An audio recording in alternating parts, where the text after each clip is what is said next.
l'histoire de Natacha, quand l'amour détruit au lieu de construire. Natacha croyait en l'amour, en la construction d'un foyer stable, en la patience et le dialogue pour résoudre les conflits. Elle pensait qu'avec du temps, de l'écoute et de la compréhension, tout pouvait s'arranger.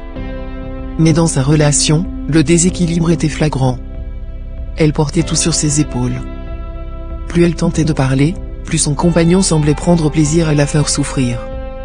Il ne se contentait pas d'ignorer ses plaintes, il intensifiait son mépris. Un chaos organisé. Il salissait juste après qu'elle ait nettoyé, la réveillait volontairement, faisait claquer les portes, parlait mal, critiquait tout ce qu'elle faisait. Il cherchait à l'épuiser mentalement, à lui voler sa paix intérieure. Au début, Natacha se persuadait que c'était un passage difficile, qu'il finirait par comprendre qu'une relation demande du respect et des efforts mutuels. Mais les mois passèrent, puis les années, et rien ne changea. Rien, sauf elle. Petit à petit, la dépression la guettait. Elle ne reconnaissait plus la femme forte et joyeuse qu'elle avait été. Son rêve de bâtir une famille épanouie s'effondrait, noyé sous l'accumulation de tensions et d'abus psychologiques.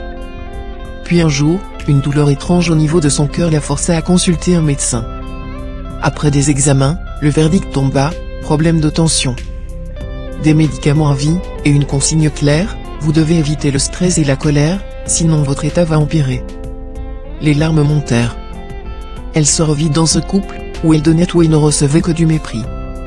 Cet homme ne lui apportait rien d'autre que de la frustration et de la souffrance. Après toutes ces années, aucun engagement, aucune construction, juste des illusions et une santé détruite. Et c'est là que la réalité la frappa de plein fouet. Pourquoi attendre un changement qui ne viendrait jamais? Elle avait parlé, supplié, expliqué, montré son mal-être de toutes les façons possibles. Et lui? Il lui avait prouvé, jour après jour, qu'il n'en avait rien à faire. Pire, il se nourrissait de sa souffrance. Elle comprit alors que c'était à elle de prendre la décision qu'il ne prendrait jamais. Moralité? Un homme qui ne tient pas compte de ta douleur, de ton bien-être, qui se nourrit de ton malheur, n'a rien à faire dans ta vie. Tu ne peux pas espérer un changement de quelqu'un qui a tout fait pour te montrer qu'il ne changera pas. L'amour ne devrait jamais être un combat contre quelqu'un qui te piétine en toute conscience. Si une relation te coûte ta paix, ta santé, et ta dignité, alors son prix est trop élevé. Natacha l'avait compris. Il était temps pour elle de choisir la vie. Gratitude.